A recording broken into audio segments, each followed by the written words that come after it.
Alhamdulillahi Rabbil Alamin. Nahmaduhu wa nasta'inuhu wa nastaghfiruhu wa nastahdihi. Asyhadu an la ilaha illallah wahdahu la syarikalah. Arsala rasulahu bil huda wa dinil haqq liyudhhirahu 'ala dini kullihi wa kafa billahi syahida. Wa asyhadu anna Muhammadan 'abduhu wa rasuluh. Arsalahu Allahu syahidan wa mubasysyiran wa nadhira wa da'iyan ilallahi biidnihi wa sirajan munira. Allahumma salli wa sallim ala sayyidina wa maulana Muhammad wa ala alihi wa ashabihi ajma'in. Ma'asyiral hadirin muslimin, mari sama-sama kita memuji Allah, kita bersyukur kepadanya atas curahan rahmat dan karunia-Nya yang melimpah. Salawat beriring salam kita doakan semoga disampaikan kepada baginda Rasulullah sallallahu alaihi wasallam. Begitu juga kepada seluruh para anbiya, seluruh para aulia, para sahabat, para kerabat dan zuriat beliau, seluruh para aulia, para syuhada, para ulama, mutakaddimin dan mutaakhirin. Juga semoga cinta, rahmat dan kasih sayang Allah tercurah melimpah untuk kita semua dan untuk semua orang-orang beriman hingga akhir zaman. Seandainya ada di antara kita sedang menghadapi masalah, semoga Allah tunjukkan jalan keluar yang terbaik. Apabila ada yang sedang kurang sehat, semoga Allah berikan anugerah kesehatan dan kesembuhan kepadanya. Jika ada di antara kita yang sedang ditimpa musibah, semoga Allah berikan kesabaran dan ketabahan kepadanya. Seraya mengharapkan rahmat, ridha dan hidayah Allah, kita mulai pengajian pada malam hari yang berbahagia ini dengan sama-sama membaca basmalah. Bismillahirrahmanirrahim. Bapak, ibu-ibu, hadirin dan hadirat yang dirahmati Allah. Pertama, saya mohon maaf karena pekan yang lalu tidak bisa mengisi pengajian ini. Ada orang tua kami, nenek kami meninggal dunia dalam usia lebih kurang 100 tahun. Allahumma ighfir laha warhamha waj'alil jannata maswaha. Kemudian berurut-urut setelah itu, beberapa 4 hari kemudian meninggal pula salah seorang makcik kami lah, bibi kami juga meninggal dunia. Juga semoga Allah mengampuni dosa-dosa kedua mereka. Allahumma ighfir lahuma warhamhuma. Dan alhamdulillah malam ini saya akan melanjutkan pengajian ini. Ada beberapa pertanyaan yang sudah disampaikan, tapi nanti akan kita jawab pekan depan, bertepatan di awal bulan depan. Kita ulangi sedikit dulu. Orang-orang yang mengklaim dirinya sebagai Imam Mahdi, atau sekurang-kurangnya ada orang yang diklaim oleh pengikutnya sebagai Imam Mahdi.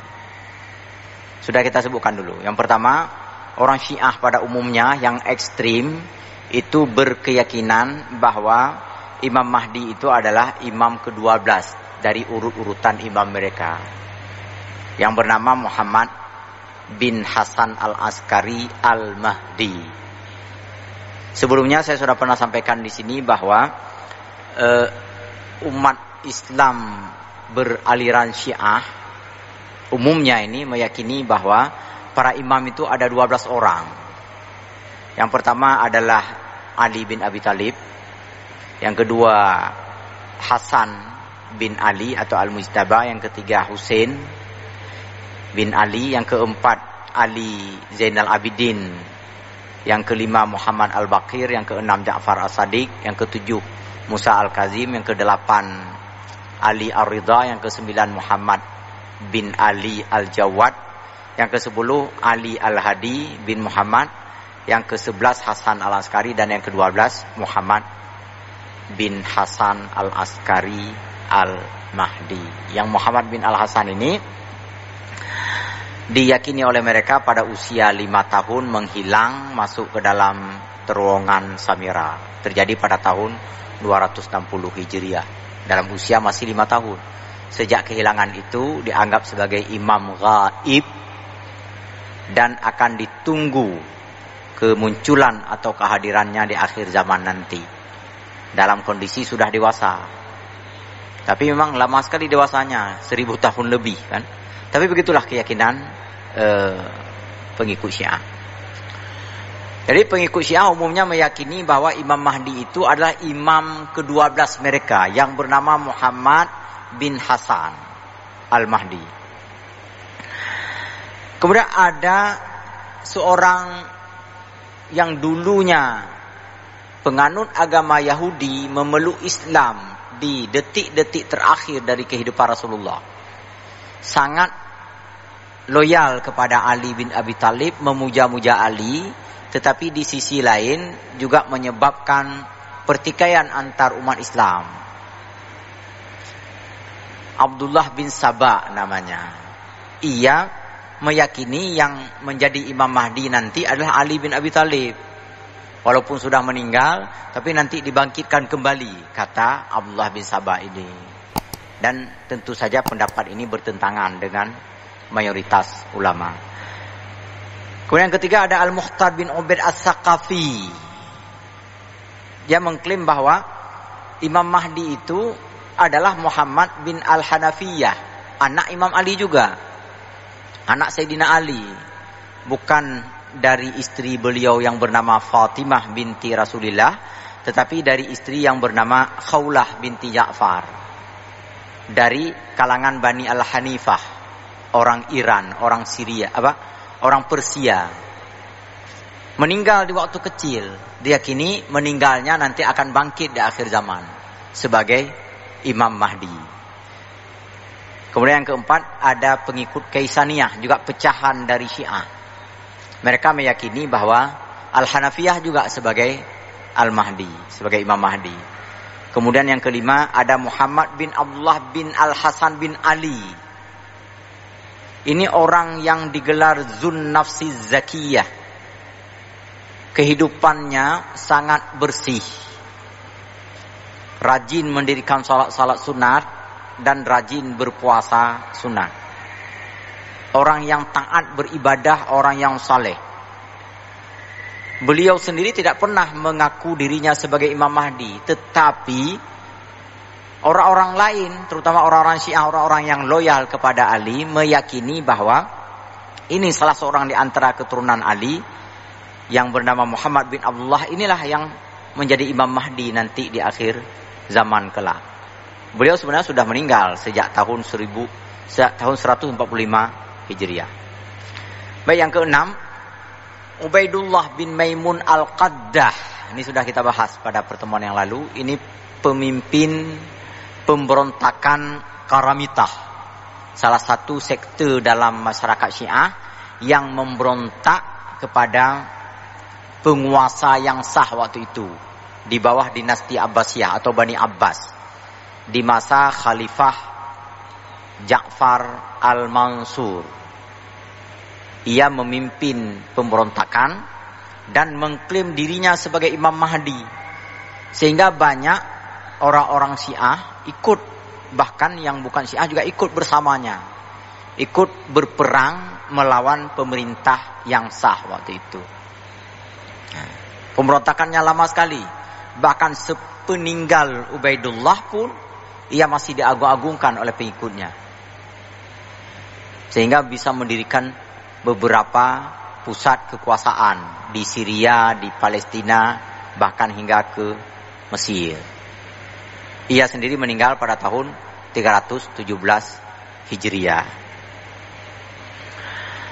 Kemudian yang ketujuh ada Muhammad bin Abdullah Al-Barbari yang dikenal dengan Ibnu Tumar.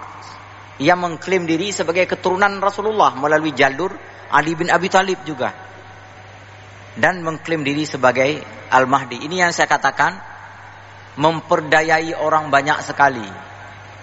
Lip service apa bahasa sekarang? Bahasa anak muda sekarang banyak lip service-nya, banyak bohongnya. Ia mempengaruhi orang, ia melakukan pencitraan berulang-ulang.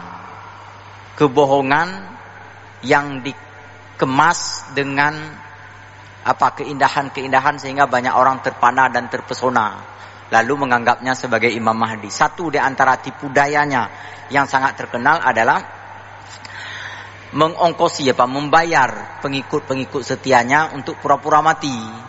Lalu dikuburkan. Setelah dikuburkan, dipanggil dari atas kuburan.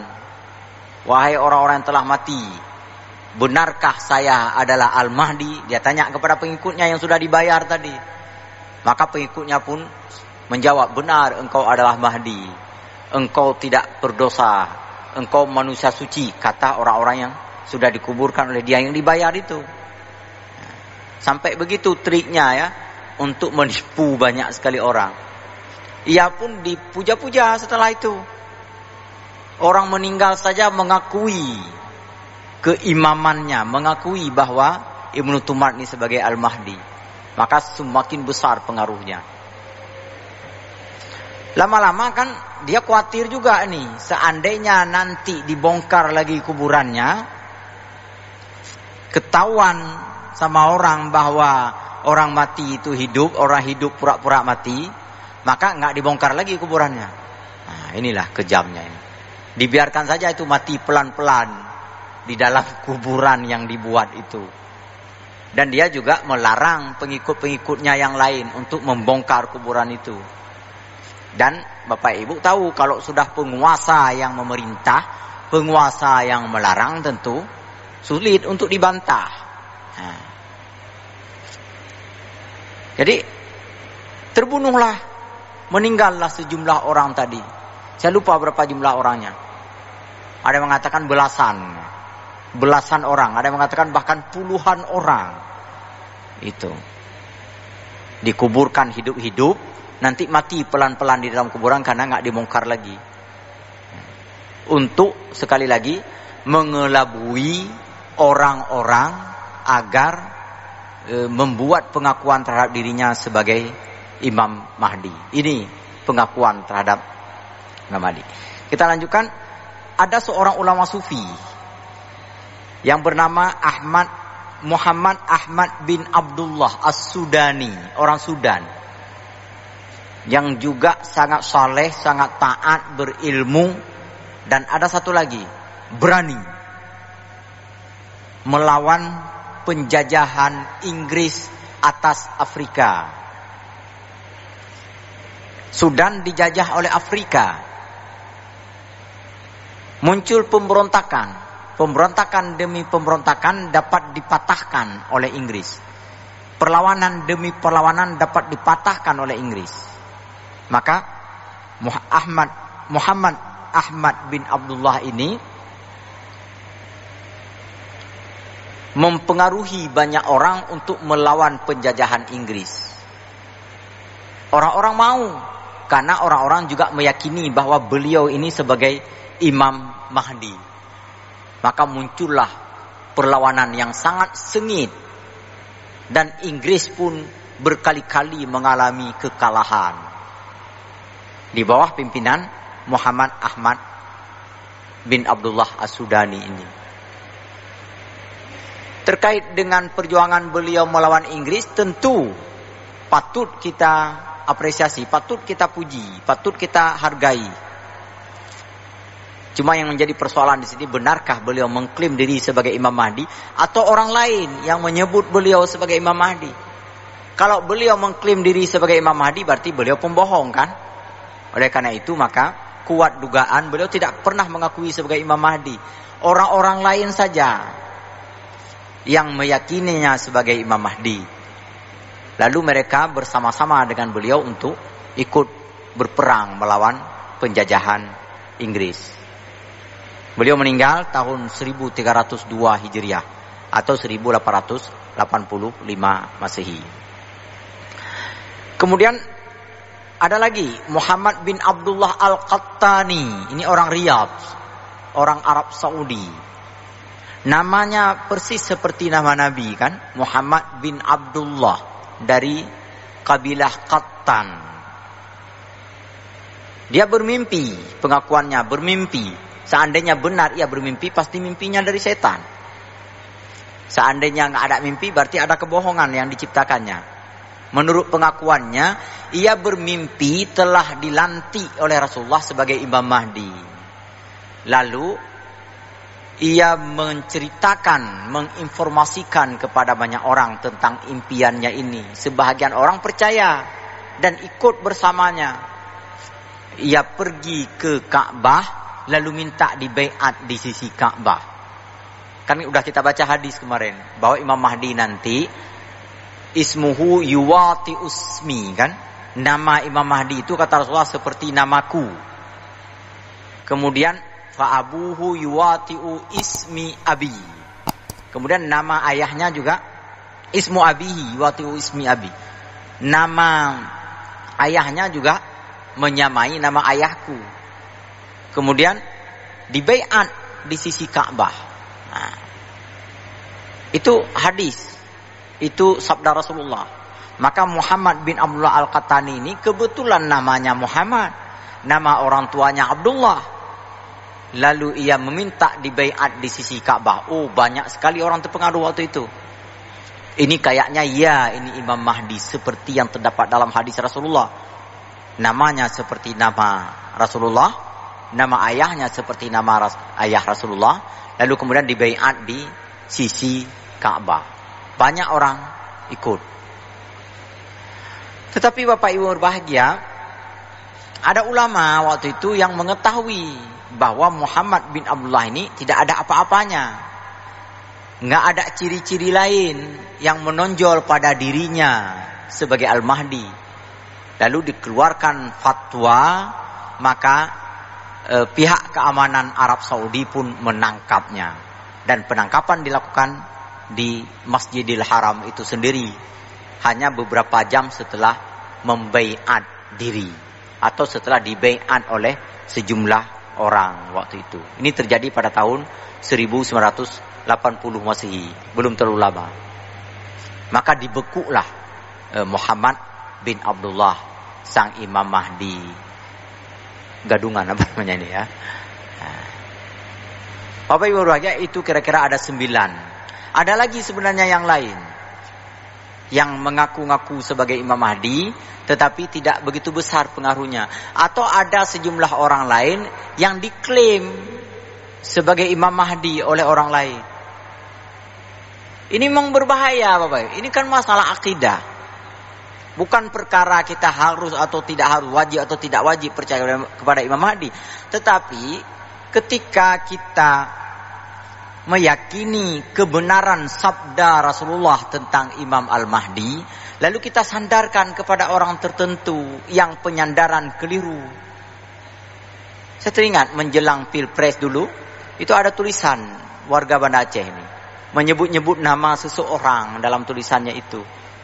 Bahwa Bapak A itu salah seorang calon presiden itu merupakan Imam Mahdi bagi umat Islam Indonesia abad ini katanya. Berak pungo ya kan gitu kan. Berak tak pungo ya. Tapi ya apa boleh buat, dia udah ngomong gitu, ya udah selesai. Saya bilang terus, ini ucapannya pungo, orangnya ya tentu saja tidak. Ucapannya ucapan gila. Bagaimana cara mengidentifikasi Imam Mahdi sebenarnya? Ketika ada yang mengaku sebagai Imam Mahdi, atau ada informasi bahwa di sana telah muncul Imam Mahdi, maka kita perlu pengetahuan, perlu ilmu untuk menyeleksi informasi itu, benarkah yang disampaikan itu sebagai Imam Mahdi atau bukan. Yang pertama, begini. Kita harus yakin dulu bahwa sejumlah hadis Rasulullah sallallahu alaihi wasallam yang di dalam kitab Sunan Abi Dawud ada 38 hadis yang diakui oleh Imam Abu Dawud sebagai hadis-hadis sahih. Dan ketika kita lacak jalur periwayatannya, itu memang jalur periwayatan yang sangat memungkinkan untuk kita sebutkan sebagai hadis sahih. Ditambah lagi dengan beberapa hadis yang terdapat dalam Al-Mustadrak, riwayat Al-Hakim. Yang Al-Hakim sendiri mengaku mengutip hadis-hadis riwayatnya itu berdasarkan standar yang digunakan oleh Imam Bukhari dan Imam Muslim. Artinya beliau tidak sembarang menuliskan hadis, mengutip hadis, mencatat hadis, memasukkan hadis ke dalam buku atau ke dalam kitab beliau. Kalau beliau belum seleksi dengan menggunakan persyaratan seleksi yang digunakan oleh Imam Al-Bukhari dan Imam Muslim. Jadi 38 hadis itu memang hadis-hadis sahih. Mulai dari hadis tentang dari mana asal usul Al-Mahdi yang sudah kita bahas 3 atau 4 pekan yang lalu. Al-Mahdi min usrati min waladi Fatimah. Imam Mahdi itu dari keturunanku, kata Rasulullah. Dari keturunan Fatimah. Itu hadis sahih.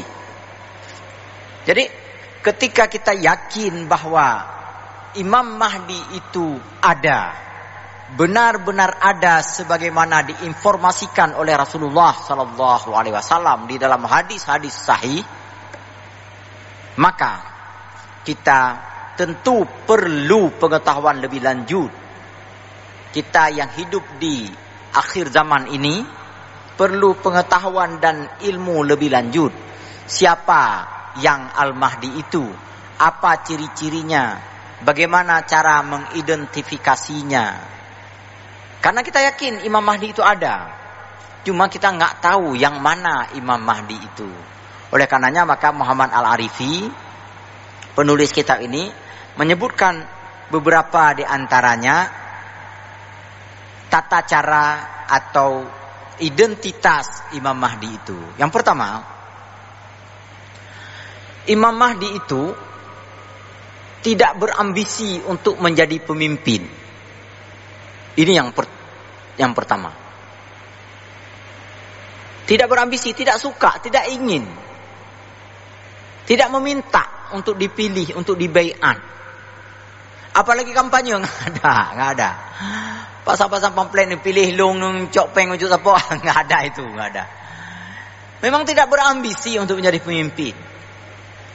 Ini yang pertama. Tidak meminta dukungan dari siapapun.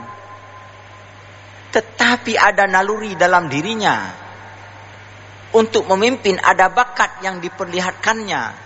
Untuk menjadi pemimpin. Sehingga orang-orang berilmu, orang-orang yang berpengetahuan akan membaiatnya. Dan di antara orang-orang saleh, di antara orang-orang taat, di antara orang bertakwa, itu memang juga memiliki semacam ilham, semacam inspirasi untuk membaiatnya. Kenapa? Karena punya pengetahuan. Seperti kita sudah belajar tentang Imam Mahdi beberapa kali pertemuan ini. Kita sudah tahu bahwa Imam Mahdi itu dari keturunan Rasulullah. Kita tahu ciri-cirinya, bagaimana bentuk hidungnya, bagaimana bentuk rambutnya, bagaimana bentuk keningnya, bagaimana bentuk dadanya, bagaimana bentuk bahunya. Itu kan sudah dibahas. Sudah disebutkan oleh Rasulullah dalam sejumlah hadis. Dari mana munculnya, bagaimana tata caranya, bagaimana perilakunya. Nah, itu. Maka orang-orang yang berpengetahuan, orang-orang yang berilmu sekaligus orang saleh, membaiat Al-Mahdi itu. Dan pembaiatan itu termasuk bagian dari ketakwaannya kepada Allah Subhanahu wa taala. Takwa apanya di sini? Takwa karena telah menunjukkan, telah memihak diri kepada sesuatu yang benar. Bapak Ibu, kalau kita cerita tentang takwa seperti yang pernah kita bahas di sini, termasuk hari Ahad yang lalu, bahwa bukan hanya ketika kita menjalani rutinitas sebagai seorang hamba Allah, menunaikan salat, menjalankan puasa, berinfak, bersedekah, berhaji, berumrah. Bukan hanya itu. Tetapi juga ketika keberpihakan kita kepada kebenaran. Kalau ada pilihan di hadapan kita, yang kita tahu ada yang benar, ada yang salah, itu kita berpihak kemana? Maka kita wajib untuk tahu, wajib berilmu dalam membuat pilihan. Bukan sembarangan. Kadang-kadang kita beranggapan ini urusan dunia. Nggak ada urusan yang semata-mata dunia. Walaupun kita hidup di dunia. Karena nggak sepersekian detik pun dalam kehidupan kita ini, kita bisa membebaskan diri dari agama dan keyakinan yang kita yakini. Nggak ada. Nanti kalau udah cerita politik, Bapak Ibu berbahagia, cerita partai, cerita pemilihan presiden, maaf ini ada Bapak lagi di sini. Jangan pernah berpikir bahwa ini urusan dunia, nggak ada hubungan dengan keimanan saya, nggak ada hubungan dengan akhirat saya. Nggak ada pernah lepas hubungan dengan keimanan kita. Makanya mesti punya pengetahuan. Wala taqfu ma laisa laka bihi ilmun. Jangan ikut-ikutan. Orang teriak Allahu Akbar, kita teriak juga. Lebih garang lagi suara kita, Allahu Akbar. Entah untuk apa kita teriak. Bahwa meneriakkan Allahu Akbar itu penting, itu perlu, itu bagus. Tetapi atas dasar apa kita berteriak? Jangan sampai setelah teriak Allahu Akbar kita lempar mobil orang, kan? Kita hancurin gedung orang. Sempat yang seseorang ngirim video ke saya, ada anak-anak muda demon di sebuah tempat. Teriak mereka Allahu Akbar, bakar kantor. Allahu Akbar, lempar mobil orang. Untuk apa Allahu Akbar yang seperti itu? Jadi nggak bisa ikut-ikutan. Jadi kewajiban kita juga memiliki pengetahuan untuk sesuatu yang kita akan membuat pilihan terhadapnya. Dan setelah kita memiliki pengetahuan, baru kita memilih. Memilih untuk bersamanya atau tidak bersamanya. Ini bagian dari takwa. Maka orang-orang saleh, orang-orang bertakwa nanti akan membaiat Imam Mahdi. Bukan karena Al-Mahdi minta dibaiat. Bapak-bapak pilih saya. Bapak-bapak hari ini saya berdiri di sini demi kebaikan bapak-bapak. Berbaiatlah kepada saya. Nggak ada itu. Nggak ada. Sekali lagi karena memang penampilannya yang baik, yang saleh, yang berbakat di dalam memimpin, secara serta-merta orang-orang saleh, orang-orang baik, orang bertakwa membaiatnya. Nah ini terkait dengan Imam Mahdi. Dalam soal lain juga begitu Bapak Ibu bahagia. Ada caleg, ada capres, ada apapun. Begitu kita tahu ada kesalehan di dalam dirinya, ada kebajikan, maka kita pun berpihak ke sana. Bagaimana kalau kalah? Kalah menang itu nggak ada dosa Bapak Ibu bahagia. Nggak ada pahala pada orang yang memilih seseorang lalu menang. Dan nggak ada dosa pada memilih seseorang lalu kalah, nggak ada. Kalau kalah ya apa boleh buat. Kalau menang ya alhamdulillah, karena kita meyakini bahwa ada kebajikan pada orang yang kita pilih itu, atau pada pihak yang kita pilih itu, atau pada partai yang kita pilih itu. Nah, jadi keberpihakan. Baik, kita lanjutkan. Jadi yang pertama mengidentifikasi Imam Mahdi, bahwa Imam Mahdi itu tidak ambisius, tidak suka, tidak meminta dukungan. Yang kedua, sudah kita baca hadisnya, namanya persis seperti nama Rasulullah, Muhammad. Nama ayahnya persis seperti nama ayah Rasulullah, Abdullah. Ini harga mati. Maka kalau ada nama lain selain daripada nama ini, wajib untuk kita intikadi bahwa itu bukan Imam Mahdi. Tapi ganti nama, itulah kalau udah ganti-ganti itu udah nggak benar lagi. Jadi yang dimaksud dengan nama di sini sejak lahir namanya seperti itu. Muhammad bin Abdullah. Ayahnya Abdullah. Anaknya Muhammad. Ketika lahir Muhammad bin Abdullah. Jadi bukan nama yang dibuat-buat. Makanya saya sampaikan beberapa waktu lalu, ketika ada orang yang sangat suka kepada kepemimpinan Erdogan, Presiden Turki sekarang, bagus. Kemajuan yang telah dicapai oleh Turki, lalu kita mengelu-elukannya, mendoakannya, bagus. Tapi sekali lagi, jangan hubung-hubungkan dengan Imam Mahdi. Ada yang bilang, jangan-jangan Erdogan sebagai Imam Mahdi. Jangan-jangan itu jangan. Nah, gitulah. Nggak boleh hubung-hubungkan begitu. Bahwa suka kepada Erdogan, bahwa hormat kepada Erdogan, bahwa kagum kepada Erdogan, ikut mendoakan Erdogan dan seterusnya, itu sangat bagus. Karena memang secara lahiriah kita melihat ada sisi kebajikan pada Erdogan, bukan hanya Erdogan. Ketika kita melihat ada kebajikan pada seseorang lalu kita menyukainya, itu bagian dari iman, itu perwujudan daripada keimanan kita. Siapapun itu. Lebih-lebih kepada orang-orang yang seiman dengan kita, saudara-saudara seiman dengan kita. Begitu kita lihat ada kebaikan, lalu kita mengaguminya, lalu kita mendoakannya.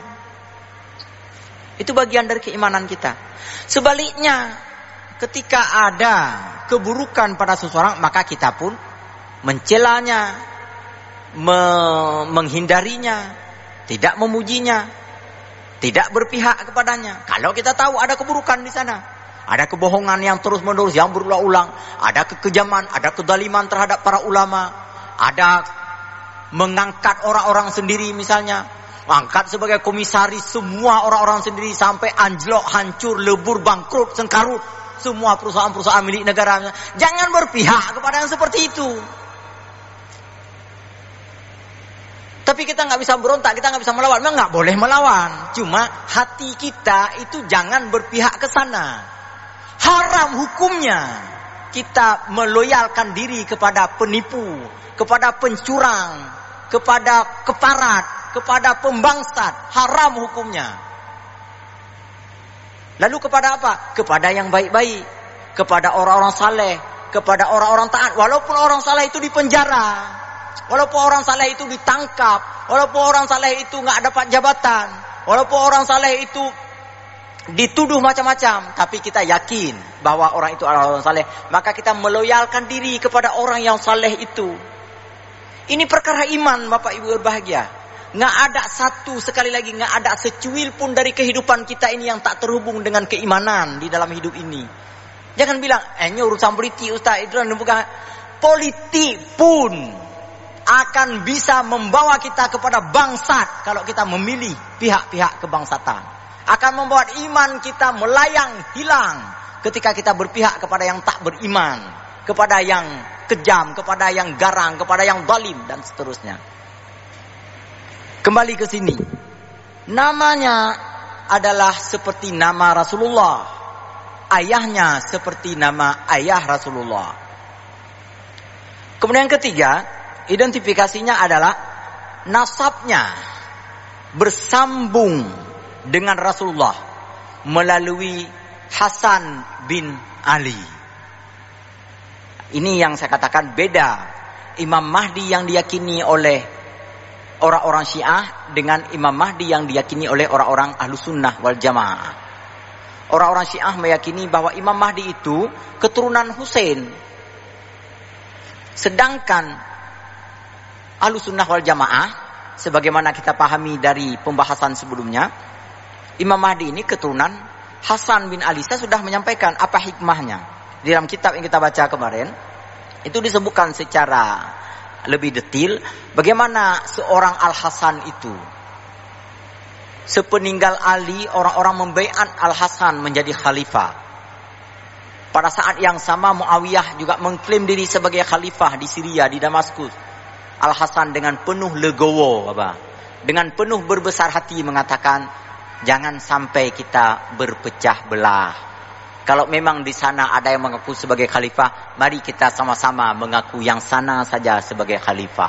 Nggak usah lagi angkat saya sebagai khalifah. Karena kalau saya ikut diangkat sebagai khalifah, umat Islam menjadi ada dualisme. Ada dualisme kepemimpinan. Ini tidak bagus bagi umat. Itu Al-Hasan. Legowonya Al-Hasan itu.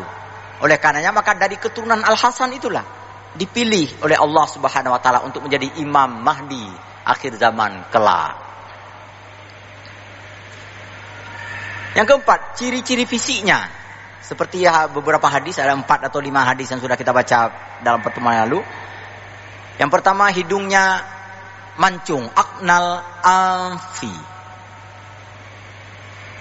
Hidungnya mancung.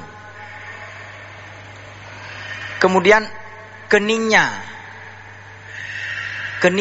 lebar, hidungnya besar, keningnya juga besar, lebar.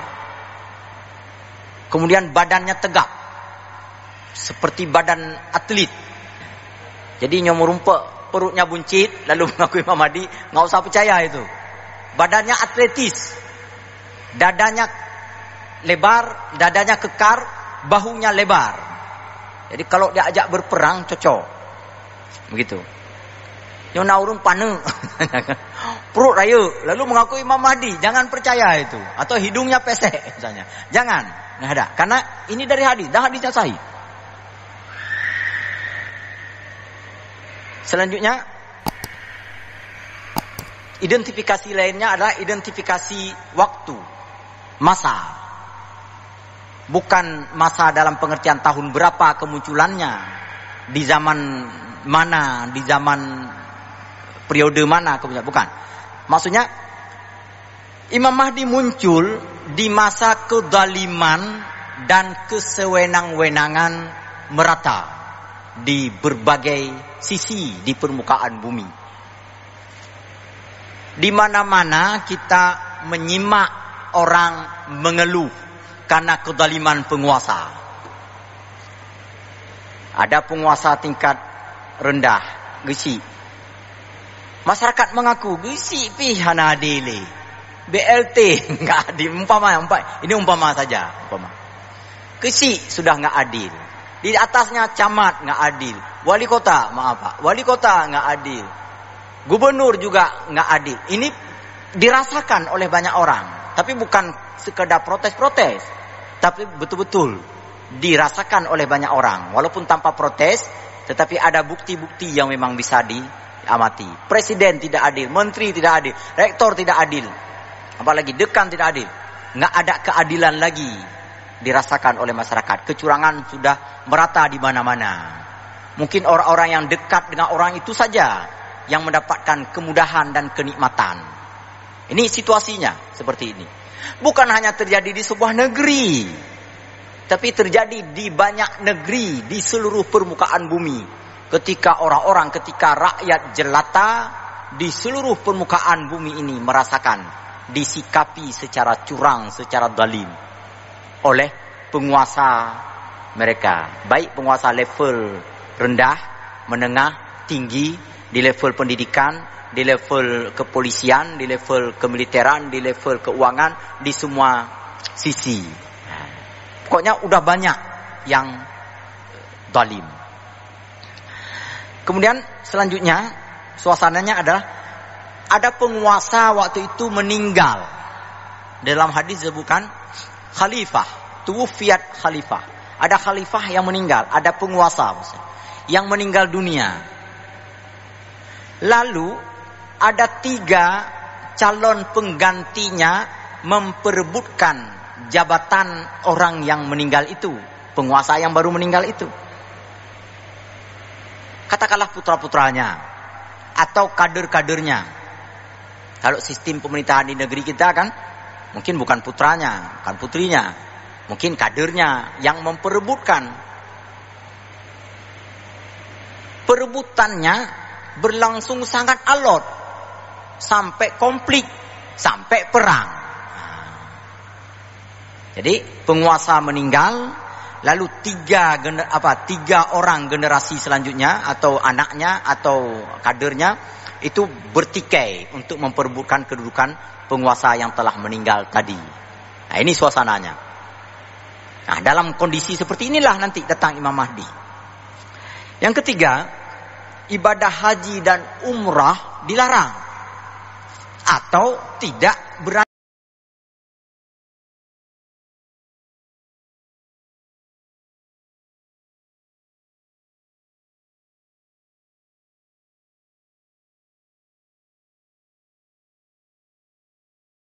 Tidak dilaksanakan, tetapi umumnya ketika saya membaca kitab ini, ulama menghubungkannya dengan adanya pertikaian di antara anak-anak raja tadi, di antara orang-orang yang hendak merebut kekuasaan itu, sehingga saling bertikai, saling berperang, dan Mekah, Madinah dan sekitarnya dianggap tidak aman lagi. Dan setelah itu muncullah Al-Mahdi dari timur kota Mekah, dari luar kota Mekah, memasuki kota Mekah dan membawa panji berwarna hitam. Di panji bendera berwarna hitam, di bendera itu tertulis La ilaha illallah Muhammadur Rasulullah. Nah, ini suasananya. Bapak Ibu teringat bendera HTI mungkin, kan? Tapi kalau orang HTI datang, jangan pula nanti disangka Imam Mahdi. Tetapi kan bendera itu dilarang sekarang. Nggak apa-apa, biar aja dilarang. Kalau ada teman-teman dari HTI di sini, saya sampaikan, Jangan berpilu hati, jangan bersedih hati. Bendera itu dilarang. Nanti di akhir zaman bendera itulah yang boleh naik. Karena begitu Al-Mahdi mengangkat bendera itu, secara serta-merta semua bendera lain punah dan musnah. Jadi kalau sekarang dilarang kita menaikkan bendera itu, ya udahlah, legowo aja lah. Biar pakai-pakai le. Tapi ingat bahwa bendera yang hakiki nanti yang naik ke udara, yang naik ke angkasa hanya satu bendera, yaitu bendera La ilaha illallah Muhammadur Rasulullah. Dan pada saat yang sama semua umat Islam bersatu tanpa beda lagi antara partai dan ormas. Nah ini juga untuk teman-teman yang partainya dibubar, yang ormasnya dibubar, legowo aja lah. Karena nanti memang bubar semua. Bubar semua. Umat Islam akan dipersatukan dalam satu kesatuan yang utuh sebagai ummatan wahidah. Umat Islamnya yang beriman, yang taat.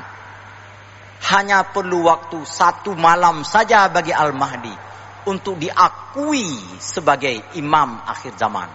1 hari 1 malam saja itu sudah diakui oleh masyarakat sebagai imam akhir zaman. Tidak perlu perang. Tidak perlu ada pemaksaan ke mana-mana. Lalu kemudian Al-Mahdi selain mempersatukan umat juga memimpin umat menegakkan kebenaran dan keadilan. Orang-orang yang tadinya merasa dicurangi dan didalimi merasa tentram hatinya, merasa bahagia karena telah datang imam akhir zaman yang menegakkan kebenaran dan keadilan. Di baiat waktu itu di sisi Ka'bah antara makam Ibrahim dengan Hajarul Aswad, dan secara serta-merta orang-orang yang hadir di situ yang memiliki keimanan akan membaiatnya. Ketika informasi ini sampai kepada orang-orang beriman lain, maka orang-orang beriman lain pun membaiatnya sekalipun tidak sempat atau belum sempat bertemu dengannya. Membaiat secara tidak langsung dengan i'tikadi, saya yakin, saya akui itu sebagai Imam Mahdi, kata orang-orang yang berada di negeri yang jauh. Lalu Imam Mahdi memimpin Jazirah Arab. Dan negara-negara Arab nanti tidak lagi tersekat-sekat seperti sekarang. Ada Saudi Arabia, ada Qatar, ada Kuwait, ada apa lagi? Ada Oman, ada Uni Emirat, ada Dubai, Abu Dhabi. Nanti satu menjadi Jazirah Arab kembali seperti di zaman Rasulullah sallallahu alaihi wasallam. Dan rakyat di negeri itu nanti akan menjadi tenang, akan menjadi aman. Negeri menjadi subur kembali. Ternak-ternak menjadi banyak kembali. Orang-orang hidup dalam keadaan bahagia. Memerintah selama lebih kurang 9 tahun kata Rasulullah, atau 8 tahun dalam riwayat yang lain. Dan setelah itu muncul krek-krok lagi, muncul kekacauan lagi. Dan kekacauan yang muncul itu nanti menyebabkan muncul pula Dajjal yang mengiringi kekacauan-kekacauan tersebut. InsyaAllah kita lanjutkan pada pertemuan mendatang. Lebih dan kurang saya mohon maaf. Kepada Allah sama-sama kita mohon ampun. Subhanakallahumma bihamdika asyhadu an la ilaha illa anta astaghfiruka wa atubu ilaik. Wassalamualaikum warahmatullahi wabarakatuh.